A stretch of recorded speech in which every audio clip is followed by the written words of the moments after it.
Good morning everyone, welcome back to PD Gurukul. चलिए शुरुआत करते हैं आज के करंट अफेयर के हमारे लेक्चर की।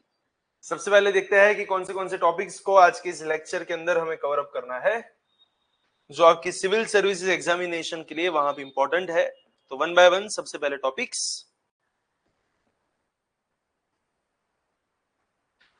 चलिए सबसे पहले आज कुछ बात करनी है कि अभी रिसेंटली वहां पे वर्ल्ड इकोनॉमिक फोरम के द्वारा जो वर्ल्ड इकोनॉमिक फोरम जिसको अपने बोलते हैं WEF, उनके द्वारा जो एक रिपोर्ट पेश हुआ है जिसका नाम है जेंडर गैप रिपोर्ट, और उसके रिगार्डिंग कुछ करनी है। सबसे पहले बात है कि इंडिया का क्या वहां पे परफॉर्मेंस रहा and on the basis of that हम कौन से कंक्लूजन वहां पे लगा सकते हैं, कौन से एनालिटिकल अप्रोच हम उसको उसके यहाँ पे यूज कर सकते हैं। सेकेंड टॉपिक आज का रहेगा that is about Sanchar Mitra scheme. उसके बाद कुछ बातें करनी है हमारी 44th world heritage site, the name is Maratha military landscapes of India. Then after कुछ बातें करेंगे फायर ट्रेल के ऊपर, और लास्ट में कुछ बातें चलेगी ऑपरेशन शिवा के ऊपर। चले वन बाय वन करते हैं शुरुआत from the first point and that is about India's gender gap challenges and the way forward. कौन सी चैलेंजेस इसके सामने है और हमें फ्यूचर में क्या क्या चीजें यहाँ पे अपनानी चाहिए। देखिए सबसे पहले देखते हैं कि भैया कंटेक्स्ट में है क्या। तो रिसेंटली वर्ल्ड इकोनॉमिक फोरम के द्वारा जो जेंडर गैप रिपोर्ट वहां पे पेश हुआ है उसमें इंडिया का रैंक कौन सा है, तो बोले इंडिया 131 नंबर पे यहाँ पे हाजिर हुआ है आउट ऑफ 148 कंट्रीज, और दिखाई दे रहा है कि ये बहुत ही पीछे का रैंक है। एंड दैट्स व्हाई यहाँ पे कुछ कंसर्न्स खड़े हो जाते हैं, कुछ चैलेंजेस के ऊपर हमें वहां पे फोकस करने की जरूरत है। ये बात जो है वो आप इस नंबर के ऊपर से वहां पे देख सकते हैं that India has ranked 131 out of 148 countries in the global gender gap report which is released by World Economic Forum, जो दिखा रहा है कि हमारे कंट्री के अंदर जो डिस्पैरिटीज है वो कैसे बढ़ती जा रही है, वो कैसे वाइडन होती जा रही है। एंड वो एक चीज के ऊपर भी वहां पे फोकस करता है that is on the economic participation as well as women's health. क्योंकि देखिए यहाँ पे दोनों चीज आ जाती है। जैसे ही हम वहां पे जेंडर गैप की बात करेंगे यहाँ पे दोनों चीजों के ऊपर फोकस रहेगा कि वुमन की हेल्थ वगैरह के ऊपर कैसा परफॉर्मेंस है इंडिया में, और एज वेल एज एम्प्लॉयमेंट के अंदर उनका कितना पार्टिसिपेशन वहां पे होता है। So on the basis of this factors we can say that कि भैया इंडिया के अंदर जो डिस्पैरिटीज है वो और ज्यादा वाइडन होती जा रही है, जो गैप है वो और ज्यादा बढ़ता जा रहा है। एंड उसी की बदौलत we have got 131st rank out of 148। तो कौन इसे डिक्लेयर करता है, that is declared by world economic forum, जो इसे करेगा वहां पे declare. And what is the objective behind this kind of reports. तो ऑब्जेक्टिव उनका वही है कि भैया जेंडर पैरिटी मतलब कि जातीय समानता को वहां पे मेजर करना with the help of 4 different dimensions. एक है इकोनॉमिकल पार्टिसिपेशन, क्या है वुमन का। दूसरा एजुकेशनल अटेनमेंट कैसा है। हेल्थ एंड सर्वाइवल का मतलब क्या सिनारियो है। And the last one is political empowerment. In short economic बात है, एजुकेशन एंड हेल्थ मतलब कि सोशल बातें हैं, और उसके बाद पॉलिटिकल बातों के ऊपर यहाँ पे फोकस किया जा रहा है। और ग्लोबल ट्रेंड क्या है, the world has closed 68.8% of the gender gap but full parity with will take 123 years at the current place. As of now वहां पे जेंडर गैप डेफिनेटली कम हुआ है, लेकिन अगर आप कंप्लीटली पैरिटी की बात करोगे, फुल समानता कंप्लीट पैरिटी, तो उसको आने में ऐसा लग रहा है कि लगभग और 123 साल वहां पे बीत जाएंगे।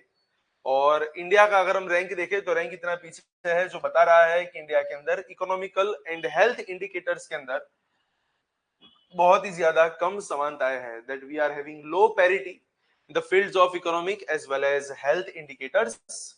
नो डाउट एजुकेशनल इंप्रूवमेंट आपको यहाँ पे मिल रहा है, लेकिन on the basis of that we can not say कि जेंडर का जो गैप है वो कम होता जा रहा है। तो जेंडर गैप आज भी बहुत ही ज्यादा है, डिस्पैरिटीज बहुत ही ज्यादा है, and that is a kind of concern for India. तो इस रिपोर्ट के द्वारा, इस रैंकिंग के द्वारा कौन से इश्यूज को यहाँ पे हाईलाइट किया जा रहा है, तो सबसे पहले उसके ऊपर कुछ करते हैं बातें। देखिए पहले तो एक इश्यू यहाँ पे आ जाता है इकोनॉमिक पार्टिसिपेशन की। एम्प्लॉयमेंट के अंदर देखा जाए तो वुमेन का पार्टिसिपेशन बहुत ही कम है, economic participation. India ranks 143rd with women earning less than 1/3 of men. Main के कंपैरिजन में वुमन जो है वो 1/3 से भी कम वहां पे कमा रही है, और ये सबसे बड़ा इश्यू है। और वहां पे एक कंपनी है जिसका नाम है मैकिन्जी, जिसने 2015 में भी इस बात का वहां पे एक एस्टिमेशन लगाया था। McKinsey estimated that India could add $770 billion to GDP by closing gender gap. अगर हम जेंडर गैप को हटा देंगे और वुमन को यहाँ पे एम्पावर करेंगे तो $770 billion हम ऐड कर सकते हैं हमारी जीडीपी के अंदर, which was given by McKinsey in the year 2015, that is 2015। तो तब ये वाली बात वहां पे हुई थी। दूसरी, अगर हम यहाँ पे इंडिकेटर की रिगार्डिंग बात करें तो कुछ हेल्थ एंड सर्वाइवल के ऊपर भी वहां पे कुछ कंसर्न्स है। We are having poor sex ratio and high anaemia rates, which is reflecting our deep-seated sun preference and reproductive health neglect। जो एक चीज के ऊपर वहां पे फोकस कर रहा है कि आज भी लोगों के दिमाग में सन, दैट इज पुत्र पाने की, वहां पे प्राप्ति की, वहां पे ज्यादातर इच्छाएं चल रही है, जो थोड़ा सा वहां पे नैरो माइंडसेट या फिर नेगेटिव थॉट्स वहां पे बता रहे हैं, राइट। और एनीमिया का जो इश्यू है वो ये चीज भी वहां पे क्लियर कर रहा है कि उनकी इतनी बढ़िया से केयर वहां पे नहीं हो रही। साथ में और कौन से इश्यूज है, that is unpaid care work. देखा जाए तो डोमेस्टिक वर्क के अंदर वुमन जो है वो मेन से 7 टाइम्स ज्यादा काम कर रही है, लेकिन फिर भी जीडीपी की अकाउंटिंग में वो ऑलवेज इनविजिबल हो जाती है, क्योंकि कहीं पे भी उसकी काउंटिंग वहां पे नहीं हो रही है। तो ये जो अनपेड केयर वर्क है उसके ऊपर थोड़े से वहां पे कंसर्न्स है कि इंडिया के अंदर वुमन वर्क तो कर रही है लेकिन वो कहीं पे शोकेस नहीं हो रहा है जितना उसे शोकेस होना चाहिए। तो अनपेड केयर वर्क वो वाला एक इश्यू यहां पे बन जाता है। दूसरा है leadership gap. Woman under presented in boardrooms, judiciary and legislature, limiting inclusive decision making. Woman का यहाँ पे रिप्रेजेंटेशन बहुत ही कम है, स्पेशली आप जुडिशरी की बात करें, अगर आप लेजिस्लेशन की बात करें, जो बता रहा है कि जो इंक्लूसिव डिसीजन मेकिंग होना चाहिए मैन एंड वीमेन का, वो वहां पे हो नहीं रहा है।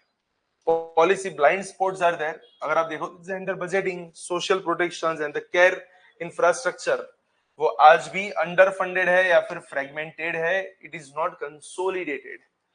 एंड द लास्ट वन, अगर हम बात करें कि जेंडर इनइक्वालिटी के वजह से उसके रिजल्ट क्या आता है, व्हाट आर द कंसिक्वेंसेस।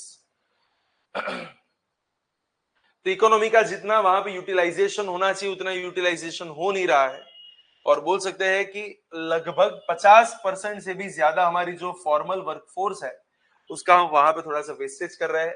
हमारे जीडीपी का जो ग्रोथ है उसी की वजह से थोड़ा सा स्लो हो जा रहा है। जैसे कि अभी रिसेंटली हमने बात की कि मैकेंजी ने बहुत साल पहले बोल दिया था, 10 साल पहले, कि अगर आप सिर्फ वुमन को यहाँ पे एंगेज करोगे तो लगभग $550 बिलियन का वहां पे एडिशन हो सकता है इन द जीडीपी, जो अभी नहीं हो रहा है।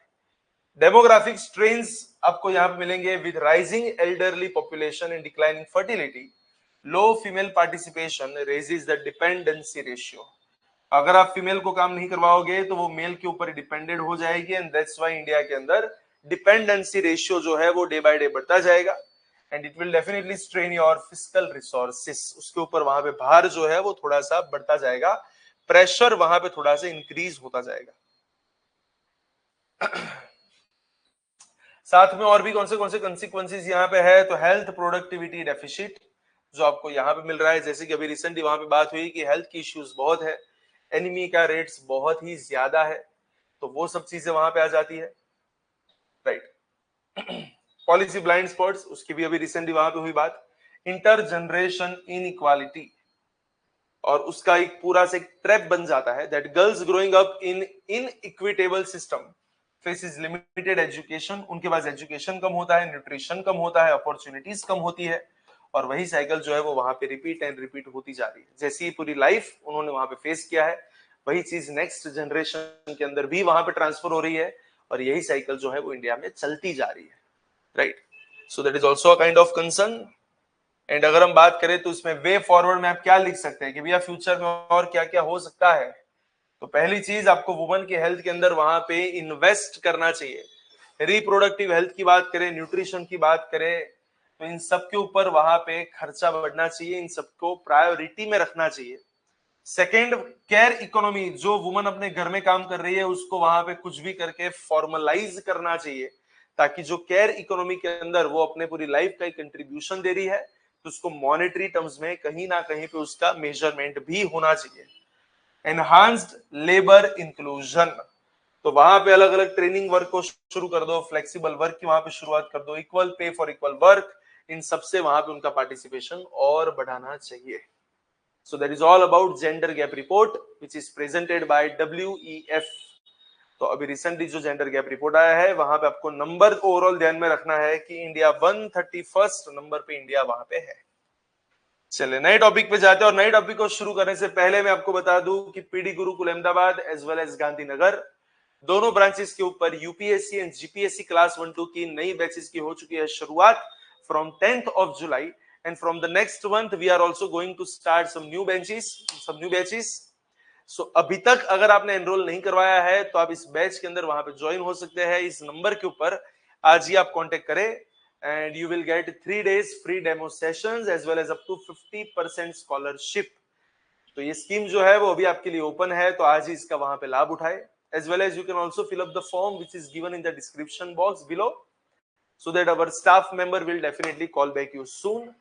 And for all those aspirants who are doing their preparation in English medium or in Gujarati medium, तो ये पीडीएफ जो है वो आपको हमारे टेलीग्राम ग्रुप की चैनल पे से भी मिल जाएगी, और टेलीग्राम ग्रुप की चैनल का मेंशन नीचे डिस्क्रिप्शन बॉक्स के अंदर है।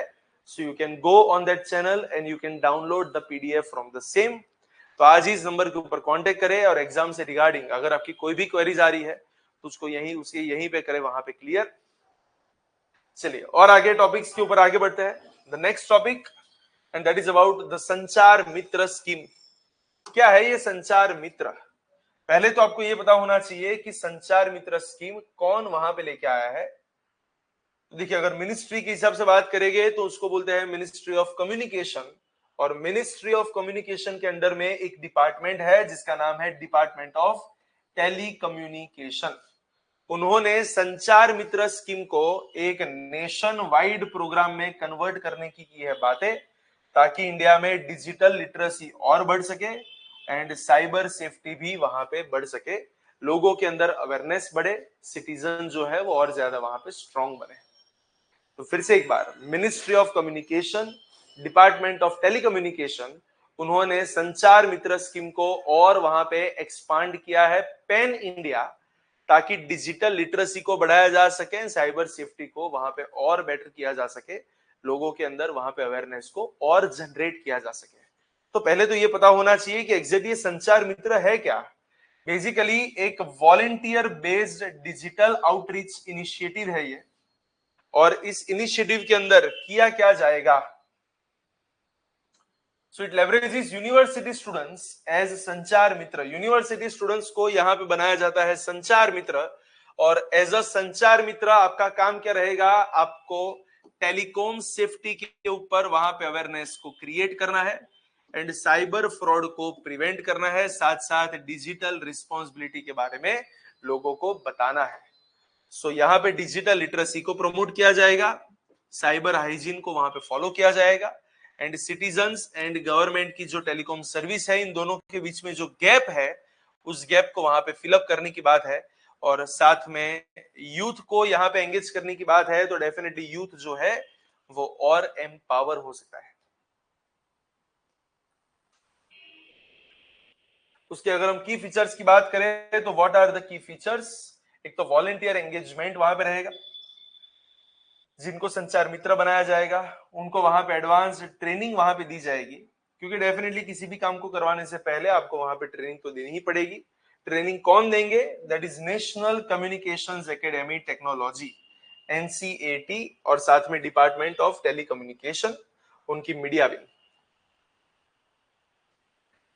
Community outreach, Sanchar Mitra organise awareness campaigns, वो अवेयरनेस कैंपेन्स को वहां पे ऑर्गेनाइज करेंगे, एनजीओ के साथ कोलैबोरेट करेंगे एंड पब्लिक को वहां पे सेफ एंड रिस्पॉन्सिबल यूजेज के लिए वहां पे एजुकेट करेंगे।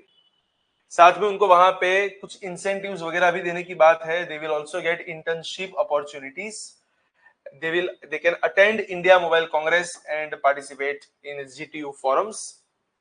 नेशन वाइड पार्टिसिपेशन यहाँ पे चलेगा. बेसिकली देखा जाए तो it is already active in Assam, partnering with top engineering institutes like IIT, IIIT, NIT, etcetera etcetera.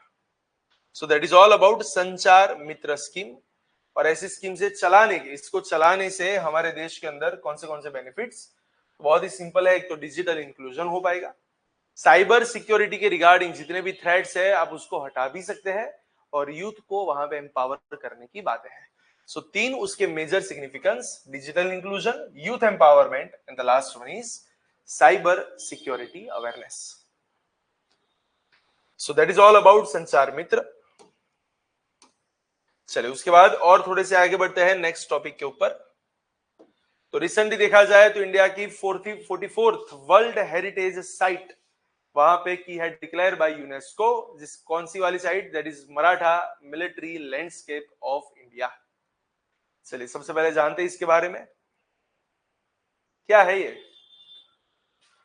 At the 47th session of UNESCO world heritage committee के 47th सेशन के अंदर, जो कि पेरिस में हुआ, Maratha military landscapes of India को वहां पे वर्ल्ड हेरिटेज साइट का वहां पे स्टेटस दिया गया है, जो हमारे फोर्टिफाइड लेगेसी को और वहां पे रिकॉग्निशन प्रोवाइड करेगा.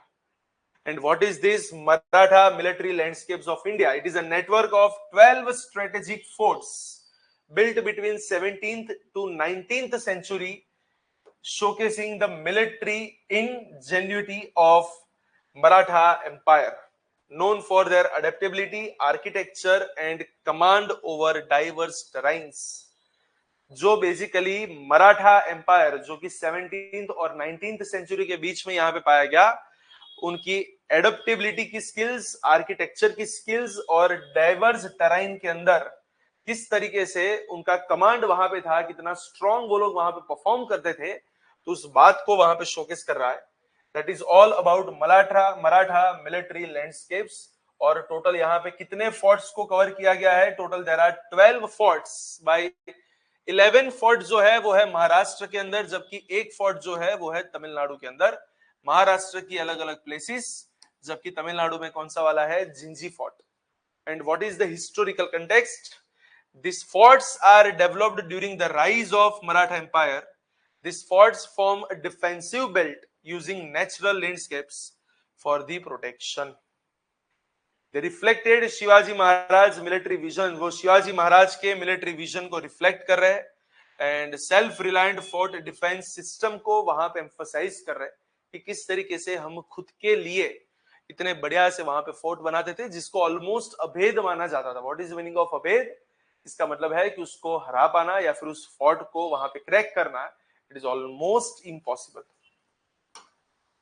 और यही वो फोर्ट्स है जिसके चलते मराठा एम्पायर इतना स्ट्रांगली इंडिया में आगे बढ़ पाया, क्योंकि उनको हराना उनके फोर्ट के अंदर it was quite difficult. It was a challenging task, क्योंकि उसके अलग अलग उसके यूनिक फीचर्स है. जैसे कि देखा जाए तो बहुत से है जो वो हिल फोर्ट्स है, मतलब बड़ी बड़ी हिल्स के ऊपर वहां पे फोर्ट्स है, जैसे कि शिवनेरी फोर्ट हो गया, लोहगढ़ फोर्ट हो गया, रायगढ़ फोर्ट है, सालेहर है, जिंजी है.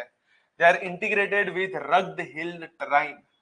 उनके आसपास आप देखें तो पूरा हिली रीजन है और पहाड़ों के बीच में इन फोर्ट्स को वहां पे बनाया गया है.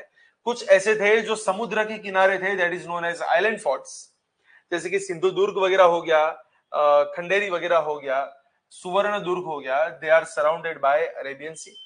कुछ ऐसे फोर्ट है जो प्लेटू के ऊपर है या फिर फॉरेस्ट के अंदर है, जैसे कि हो गया पनाला या फिर Pratapgarh. So this forts display adaptive designs built with local materials and regional architecture. ये सारे के सारे फोर्ट जो है वो अडेप्टिव डिजाइन को वहां पे फॉलो कर रहे हैं. जैसी उनकी टेराइन है उसके हिसाब से वहां पे फोर्ट्स को बनाया गया है, जो बहुत ही ज्यादा, बहुत ही बढ़िया सा हमारा regional architecture as well as local material का यूजेज जो वहां पे शोकेस कर रहा है. और इसे कौन सी कैटेगरी के अंदर वहां पे रिकॉग्नाइज किया है? तो यूनेस्को की criteria 4 and criteria 6, that is for architectural, military and cultural continuity. उस कैटेगरी के अंदर इसको वहां पे रखा गया है. और क्या है ये यूनेस्को की वर्ल्ड हेरिटेज साइट्स। और अगर हम इंडिया के अंदर स्पेसिफिकली बात करें, पहले तो ये वर्ल्ड हेरिटेज साइट होती क्या है?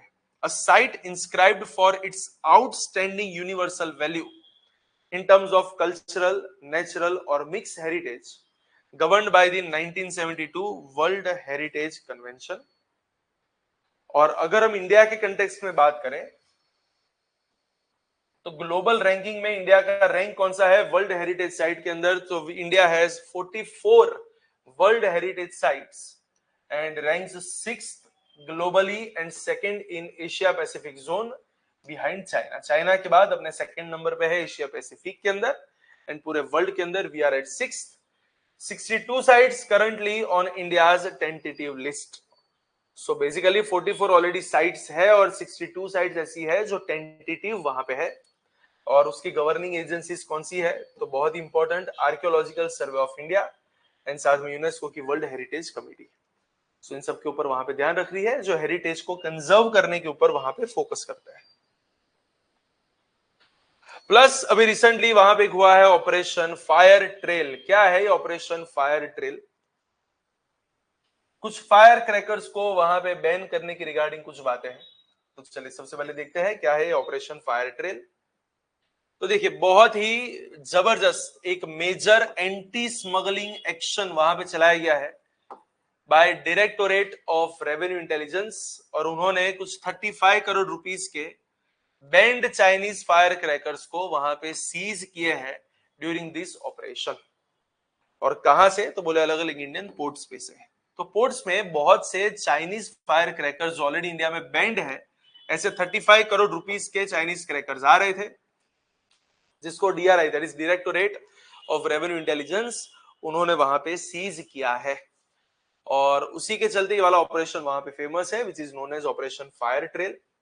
सो बेसिकली क्या है operation? It is an intelligence led enforcement operation which is launched by this DRI to crack down on illicit imports of Chinese firecrackers। जो चाइनीज फायर क्रैकर्स के जो इलीगल इंपोर्ट्स इंडिया में हो रही है उसको वहां पे दूर करने के लिए है, जिससे हमारे एनवायरमेंटल, लीगल और सेफ्टी के रिस्क वहां पे बढ़ रहे थे। और किसने इसको लॉन्च किया है? तो बार बार वहां पे वही नाम है, दैट इज बाय DRI, जो कि इंडिया की एक एंटी स्मगलिंग एजेंसी है। और ये किसके अंडर में काम करता है? Under CBIC, central board of indirect tax and custom. इसका मेन ऑब्जेक्टिव क्या रहेगा? तो जितने भी रिस्ट्रिक्टिव एक्सप्लोइटिव्स है या फिर एक्सप्लोजिव्स है जो चाइना से बेसिकली आते हैं, तो उसको वहां पे डिटेक्ट करना और इंटरसेप्ट करना। SEZ जो कि अपना स्पेशल इकोनॉमिक जोन है, उसका बहुत सी जगह पे मिसयूज होता है इन सब चीजों को इंपोर्ट करने के लिए, तो ऐसे मिसयूज को वहां पे हटाना। एंड हमारी जो foreign trade policy and explosive rules है 2008, उसको वहां पे कंप्लीटली कंप्लायंस में वहां पे लाना। इन शॉर्ट उसका इंप्लीमेंटेशन बहुत ही प्रॉपरली वहां पे करवाना। और उसके मेन की फीचर्स क्या रहेंगे? So coordinated multi port seizure, seized 100 metric tons of Chinese fire crackers. इतने ज्यादा हमने फायर क्रैकर्स को वहां पे सीज किया है, disguised as goods like mini decorative plants and artificial flowers, ऐसा करके उसको ला रहे थे और वहीं से उसको वहां पे सीज किया है। एंड दैट्स वाई बहुत सी जगह पे जो ऐसी सेट का जो वहां पे मिसयूज हो रहा था उसको वहां पे डिटेक्ट किया है एंड उसके खिलाफ कुछ लीगल एनफोर्समेंट वहां पे लगाए हैं। Key suspect arrested and remanded to judicial custody and showcasing the DRI's legal deterrence strategy. जो DRI की एक लीगल डेटरेंस स्ट्रेटेजी को वहां पे शोकेस कर रहा है। और ये वाली चीज का उनका बहुत क्लियर है कि ये सब चीजें नहीं चलेगी। सो एग्जाम के पॉइंट ऑफ व्यू से आपको ध्यान रखना है that what is operation fire trail. तो चाइना से भारत में आने वाले कुछ ऐसे फायर क्रैकर्स जो इंडिया में ऑलरेडी इलीगल है, जो इंडिया में ऑलरेडी बैंड है, उसको पकड़ने के लिए, उसको सीज करने के लिए जो ऑपरेशन वहां पे चलाया गया, that is known as operation fire trail. The last one is about operation Shiv. बस आपको ये पता होना चाहिए कि वाला ऑपरेशन किसके लिए है, ऑपरेशन शिव। तो शायद अगर ये फोटो अगर आप ध्यान से इसको जानते हैं तो आपको पता चल जाएगा कि किसकी फोटो है, दैट इज अबाउट अमरनाथ यात्रा। और वहीं पे हमारी इंडियन आर्मी ने चलाया है एक ऑपरेशन शिव। अमरनाथ यात्रा को पाकिस्तान के द्वारा जितने भी ये टेरर के जो थ्रेट्स वगैरह आते हैं उसे सिक्योर करने के लिए अमरनाथ यात्रा के दौरान वहां पे 8500 मिलिट्री ट्रूप्स को वहां पे अभी रिसेंटली डिप्लॉय किया गया है, ताकि जितने भी टूरिस्ट वहां पे आ रहे हैं उनकी सेफ्टी का ध्यान रखा जाए। This is known as operation Shiva. So what is the exact operation Shiva? It is a high altitude, क्योंकि बहुत ही हाइट पे है, high altitude annual security operation led by Indian army to ensure safe and smooth conduct of the Shri Amarnath Yatra in Jammu and Kashmir. क्योंकि recently जो Pahalgam attack वहां पे हुआ है, उसके बाद इन सब के ऊपर आपको ध्यान रखने की वहां पे स्ट्रिक्ट जरूरत है। And it is one of the India's most logistically intense military civilian coordination exercise for religious tourism safety. किसने इसको लॉन्च किया है? It is done by Indian army, और उनके साथ वहां पे सेंट्रल सिविल एडमिनिस्ट्रेशन वहां पे है, CAPF है, that is central armed police force, as well as disaster response teams. और मेन ऑब्जेक्टिव क्या है कि जो भी terrorist threats and drone attack के जो थ्रेट्स वहां पे आते हैं अमरनाथ यात्रा के ऊपर, उसको वहां पे हटाना, और वहां पे रियल टाइम सर्वेलेंस चलाना, मेडिकल रेडीनेस वहां पे रखना, as well as infrastructure support वहां पे प्रोवाइड करना। तो बता भी रहा है कि हमारी army, CAPF, disaster relief and local administration के बीच में कितना बढ़िया सा कोऑर्डिनेशन वहां पे है, इसको और वहां पे स्ट्रेंथन करने का ऑब्जेक्टिव है। और मेन क्या है उनके की फीचर्स? अभी जैसे रिसेंटली बात की, 8500 soldiers have been deployed so across both Baltal and Pahalgam routes, दोनों जगह पे इतने सोल्जर्स को वहां पे डिप्लॉय किया गया है। ड्रोन एंड एयर सर्वेलेंस के ऊपर वहां पे फोकस किया गया है। डिजास्टर एंड इंफ्रास्ट्रक्चर प्रिपेयर्डनेस के ऊपर फोकस है। कम्युनिकेशन एंड रिस्पांस टीम्स, तो वहां पे क्विक रिस्पांस टीम्स को वहां पे साथ साथ bomb disposal squads and live drone convoy tracking को वहां पे रखा गया है, ताकि अमरनाथ यात्रा जो है उसको वहां पे स्मूथ तरीके से कंडक्ट किया जा सके। टूरिस्ट जो भी वहां पे आ रहे हैं उनके ऊपर कोई भी खतरा नहीं होना चाहिए। So that is all about operation Shiv. और इसी के साथ आज का लेक्चर जो है वो यहीं पे कर रहे हैं एंड। जाते जाते वापस एक बार आपको बता दूं कि पीडी गुरुकुल अहमदाबाद एंड गांधीनगर दोनों ब्रांच पे ऊपर यूपीएससी एंड जीपीएससी क्लास 1-2 की नई बैचेस की हो चुकी है शुरुआत। And this batches are both in Gujarati medium as well as English medium. So अभी तक अगर आपने एनरोलमेंट नहीं करवाया है तो इस नंबर के ऊपर आप आज ही कांटेक्ट करें। This is the number for Ahmedabad and this one is the number for Gandhinagar. So you can contact on this number. You will get 3 days free demo sessions as well as up to 50% scholarship. You can also fill up the form which is given in the description box, and you can also download this PDF from our Telegram group which is also mentioned in this description box. Right? तो चलिए ऐसे ही कुछ current affairs के साथ next lecture के अंदर वापस एक बार मिलेंगे, लेकिन तब तक के लिए all the very best. And अगर अभी तक आपने इस चैनल को सब्सक्राइब नहीं किया है then do subscribe. Thank you so much.